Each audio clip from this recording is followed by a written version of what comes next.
If 10% of American vegans gave just $10 a month to us and maybe some other lobbying groups too, and we all coordinated, we would out influence big animal ag.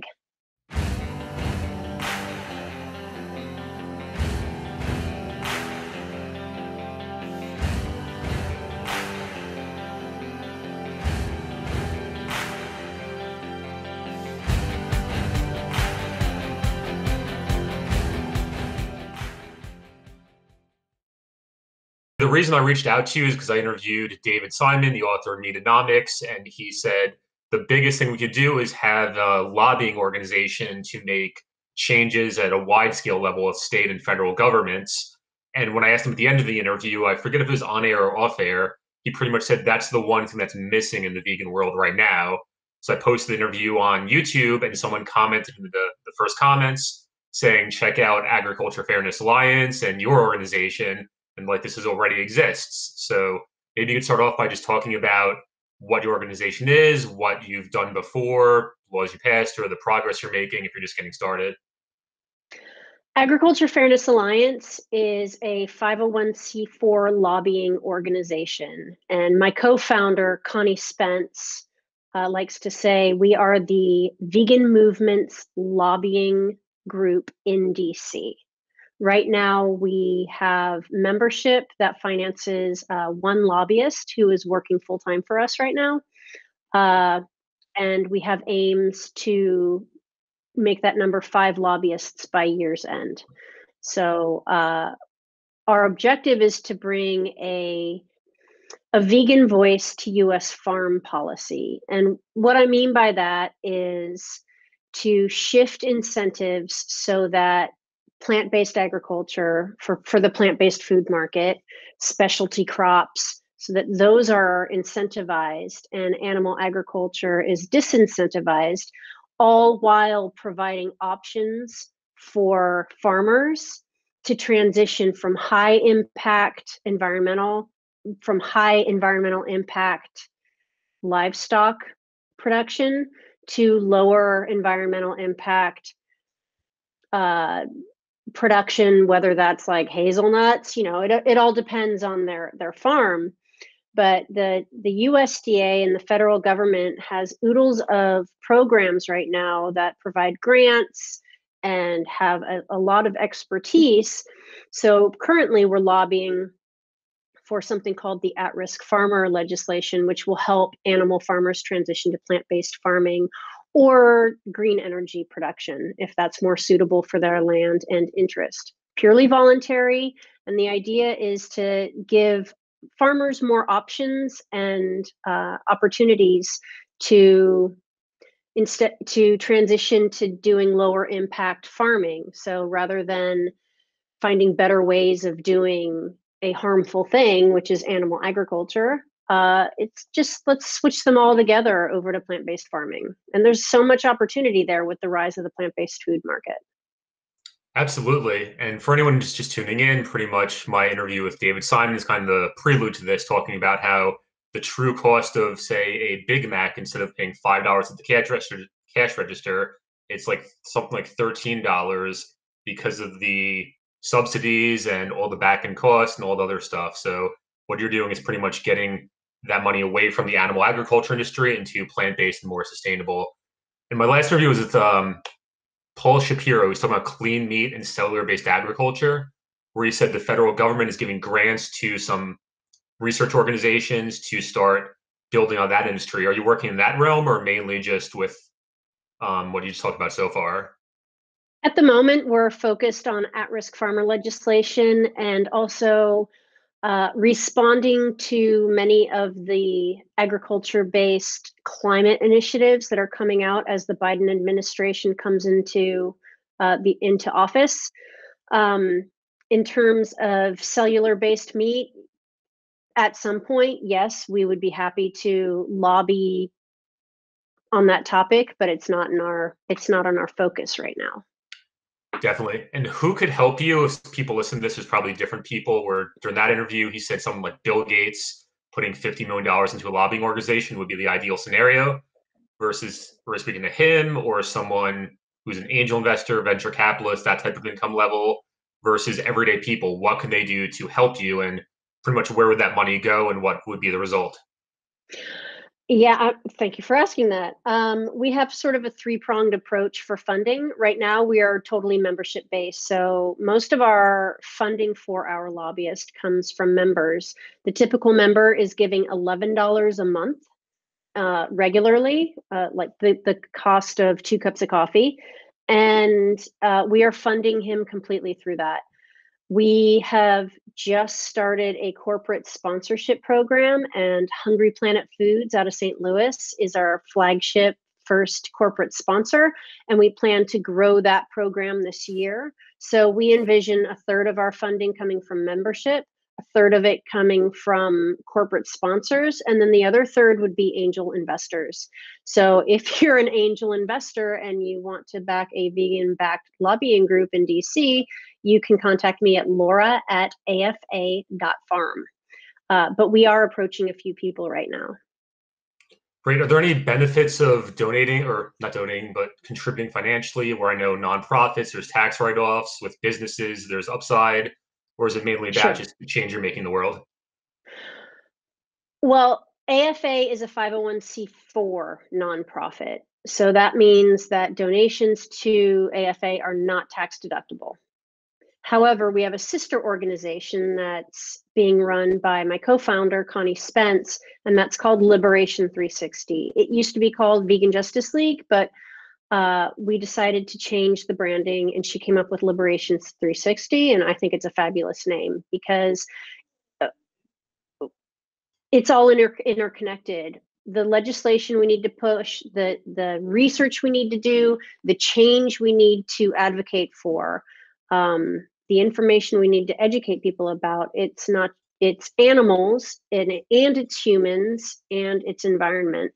So it's 360. And to pass legislation in DC, yes, you can get some animal legislation going, but if you're going to talk about farm animals, you really have to have a human component to it. And that's not just lip service. We genuinely we don't want to put anybody out of business, right? We want anybody who has farmland and they're farming and they're having a tough time or they want to switch, we want to help them shift to a new system that is more plant centric rather than animal protein centric. I mean, I think it's hard to argue that we need to go toward animal-based proteins. It's really compelling. We need to go to plant-based proteins, if nothing else, because we don't have 5 planet Earths. We have 1 planet Earth. If everybody on the planet adopts a Western diet, we just don't have the land. We don't have the resources for that. So it's just, we have to do something. So what I notice is in the conversation in like ag journals and policies put forward by some coalitions, it's all about high-tech whiz-bang stuff like methane digesters, which is great, but totally absent from that conversation is our provisions to help animal farmers transition. So we're really pushing for that right now. Definitely. For them, could you talk about the economics and the economic incentive for that? Where obviously, being in the plant-based movement, I've helped start a couple of vegan companies where I see the plant-based movement in the vegan world is growing, especially in the United States, Australia, UK, Germany. And as the demand grows, there's different ways to do there. Where I talked to Paul Shapiro, where he talked about his startup, where it's a hybrid, I guess, where animal agriculture or meat companies, they start working more plant proteins within their product to slowly reduce and phase out of it. So there's different ways to go about it, but someone who is in the position to change, what's the economic incentive? Yeah, so absolutely, you can't just ask people to switch from raising cows to growing fava beans and say, okay, we're done. So the program we're advocating for, it's called At-Risk Farmer and Rancher Diversification Transition Pilot Program. And a key component is a stage where we help the landowner, the the business owner, the farmer, assess possible markets, assess their own assets on their land, assess where they are, their growing region, and what's possible and what's lucrative, and then match them up potentially with contracts and buyers in the plant-based food market. So they don't just make a blind leap and hope there's a market there. The part of the pilot program that we're pushing is a component which is the assessment for the market distribution and the actual logistics of transitioning them. So it would provide the funding for the transition as well as the evaluations and then a lot of the reporting, because it's fundamentally a learning program where the USDA can learn what are the best practices for transitioning from a high impact animal operation to a low environmental impact plant-based operation. Great. And what about the economic or the financial benefits for consumers? So the work you're doing is with lobbying. David Simon, he said, once we get rid of the subsidies for meat, the prices change. I don't know if you know specific numbers or anything along those lines you could talk about. Well, our long-term plan is, so when I'm talking about at-risk farmer, that's a pilot program because we want to make sure that farmers have the tools to adjust as the consumers shift to plant-based. But as we both know, I think you're alluding to here, is people are going to shift to plant-based when it's convenient, when it's available, and when it's cheap. So part of that is shifting the subsidies away from animal ag and towards specialty crops. So that's in our long-term lobbying agenda, because we're really focused on the Farm Bill, which is legislation that comes around every 5 years, give or take, and it provisions how the federal government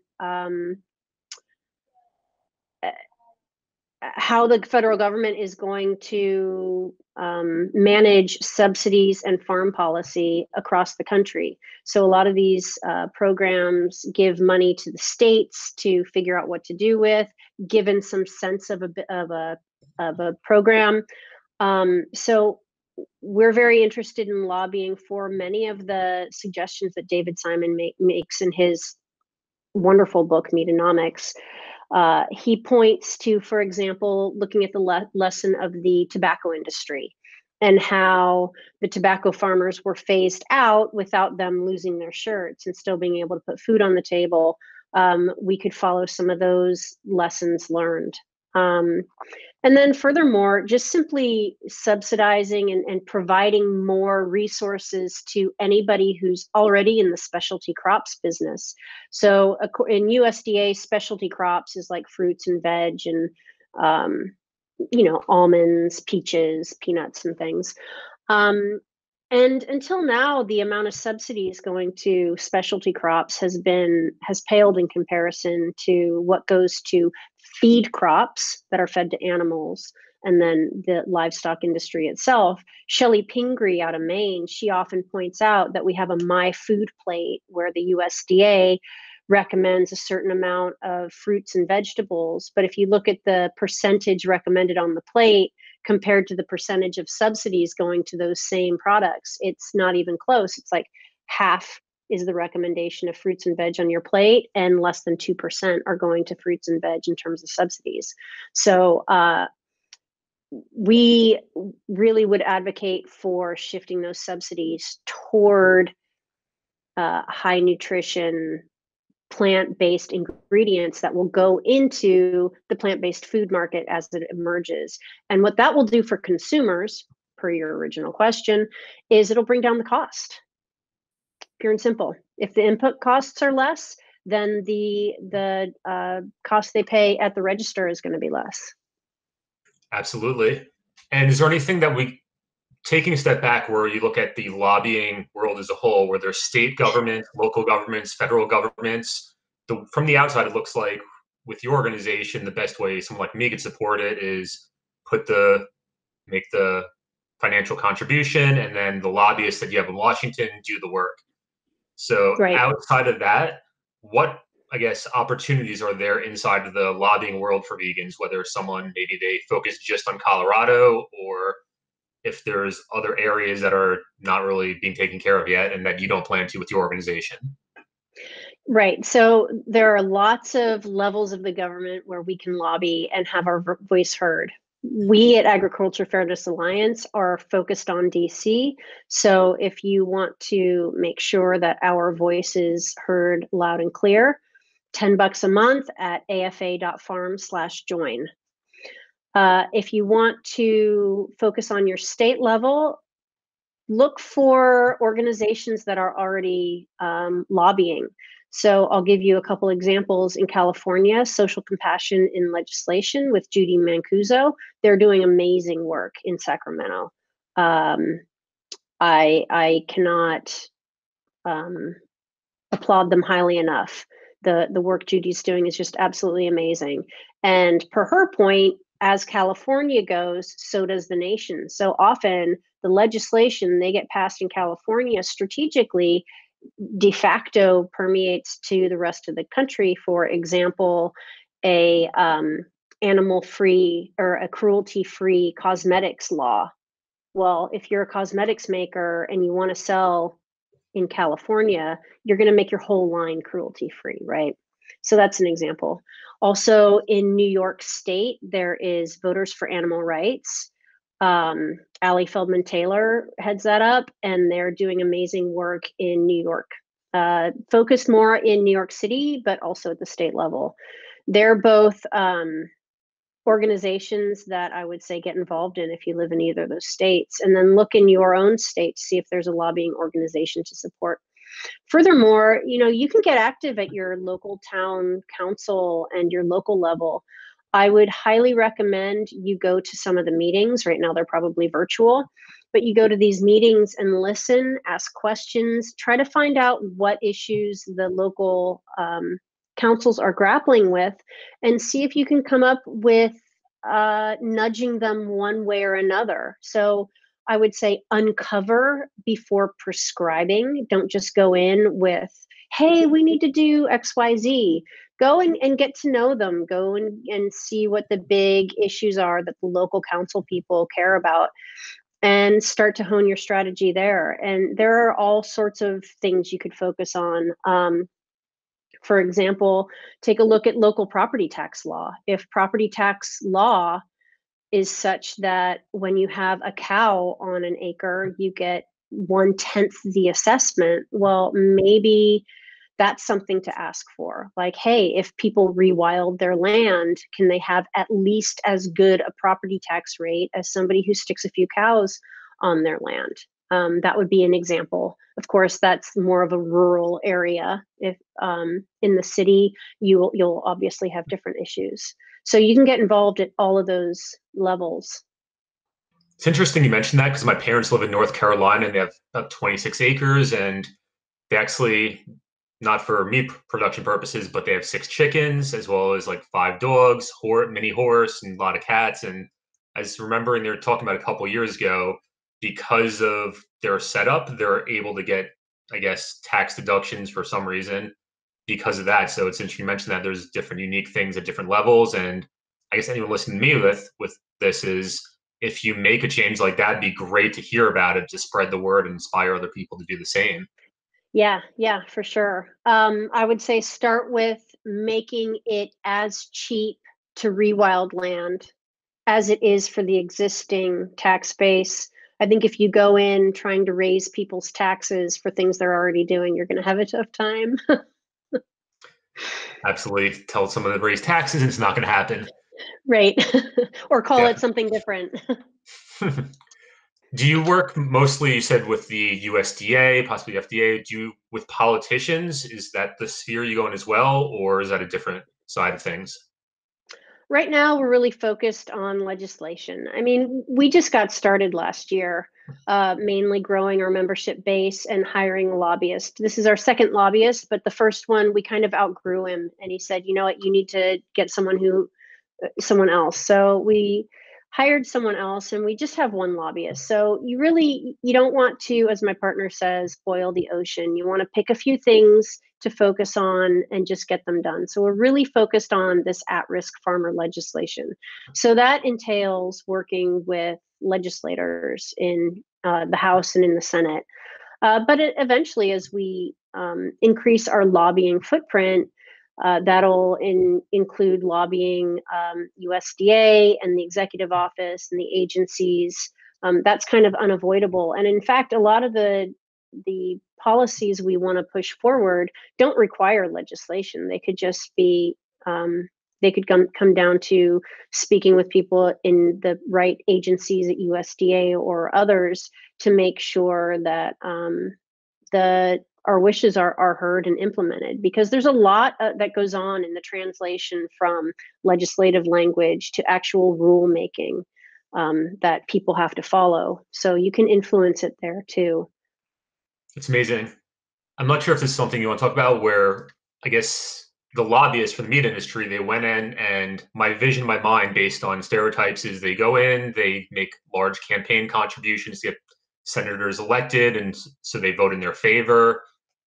What type of, I guess, work do lobbyists do, whether it's what the meat industry did or what you're doing that could maybe shine a light on it? Yeah, I mean, you bring up an excellent point. Lobbying isn't just booking a meeting and having a conversation and saying, "Hey, this is what we'd like you to do. Will you please do it?" It's exerting influence, and there are a whole lot of things that go into it. And I'm not a lobbyist. We hire lobbyists. I've spent 3 weeks lobbying with our former lobbyists, so I had a view into it, where we went from meeting to meeting to meeting. But beyond that, you're exactly right. I know that some lobbyists will stop what they're doing in DC and they will travel to a House member's district, and they'll volunteer to campaign with that member in their district to make sure they get elected. Well, I mean, when you talk now, that person's part of your staff, right? That person's part of your team. They were a supporter that got you votes, maybe hundreds, thousands of votes. So when they come into your office to ask for legislation on behalf of their client, I mean, you're going to take that meeting and you're going to listen. You're going to be open to the argument, right? Secondly, my understanding is that lobbyists, it's relationships, relationships, relationships. So it's who do you have on speed dial, and who's going to answer your signal text when you send it. And part of developing that is that a lot of lobbyists are ex-staffers themselves. They used to work in legislative offices and now they're lobbyists. And another part of it is maybe they have some sort of industry specific knowledge that and they've proven themselves trustworthy. So like a lobbyist might send emails on occasion to the members of Congress they're close to on a particular issue, like maybe it's regenerative agriculture. And anytime there's something that they think the legislative staffer needs to know about regenerative agriculture, they might fire off an email, say, "Hey, you don't have to reply to this, but just have this in your inbox so that when the subject comes up, you know it's here and you can refer to it, and then call me if you need to talk through it, and I can give you the bullet points." So they become trusted advisors or trusted advisors. And I'm sure there's a whole lot more that goes on, but it's not just calling a meeting and saying, "Hey, let's talk about this thing." It's really developing these trusting relationships. And the result is lobbyists end up writing legislation, which to me as an American citizen is kind of appalling, but it's just the way it happens. And that's the role of the lobbyist. So we have one. And hopefully we'll have more soon. 5 by the end of the year is the goal. Definitely, we have to start somewhere. And then my next interview I've lined up is later this month with someone from the Animal Justice Party in Sydney, Australia. Oh yeah, Emma Hurst. In Sydney, yes. Yeah, so on yeah, the she's 21st, great. yeah, on the 21st, I'm going to meet with her, interviewing her next, and that's going to tie into your interview, David's interview, and just really see what we can do at the government level. And it's interesting when I started mentioning that, I guess Netherlands had someone like that. Someone in Panama said they'd love to start an organization within there, but it's a whole new world to me. Well, you asked about how people can get involved in lobbying. The best way is to run for office yourself. You look on, even in DC, they have caucuses. There's a vegetarian caucus where people kind of informally, and there's an animal welfare caucus. Eventually, there could be a vegan caucus. I know of some staffers in DC who are vegan themselves. And guess what? They're totally open to hearing what we have to say. Um, the more people who are elected, like Cory Booker, the more sympathetic they're going to be to our arguments, and they're going to understand our arguments out of the gate. They're going to understand that we just want a more just society where animals are protected, and where we are considering the environment properly. And we want to do this in a way where humans do well as well, right? Any people who are in office who already come from a vegan perspective, I mean, how much better is that going to be? So I encourage people at your local level, state level. Sometimes political parties, they don't know anybody in your district, and they don't even run anybody, and you end up having only one person running for assembly, the state assembly, or for a city council position. Well, I mean, just run. What do you have to lose? You lose the election? Okay, no big deal. You have on your resume now that you ran for XYZ. It's actually a good thing. And during that whole process, you will learn so much, and you will get to know people who are in the political circles. And then you run again. And there's no better way to lobby than to just run for office yourself. Yeah, you made two really great points there. Like, number one is, when I think of making big change in the world, you go straight to DC, you start at the top, and you try to make a big change. Whereas that is going to make the big change. At the same time, there's probably a very passionate activist in the middle of Tennessee somewhere where they don't realize that maybe they go at the local level, they make some inspiring story, it inspires more people, and their work right there could inspire millions to do something or make a huge change. And the biggest thing I learned during the documentary is everybody has their niche, whether it's Mm-hmm. higher up, lower, here or there. Do what is kind of like in your niche and stand out and own it. And then that's where the real change happens as we work as a community. I guess the Yeah. final, yeah, I think the final thing that And wraps, communicate with each other. definitely. Do you know places where, I think this is my first real experience communicating across different areas, where when I worked in vegan marketing in the business world, it's like I networked with vegan businesses versus people are animal rights activists. They don't really network that much with business owners. If there's like some central gathering place, and I'm trying to make that my documentary to tie the pieces together. But do you know anything like that? There are some Reddit subreddits where, like, are vegan and are plant-based for the planet, run by Inasaba, which is really good.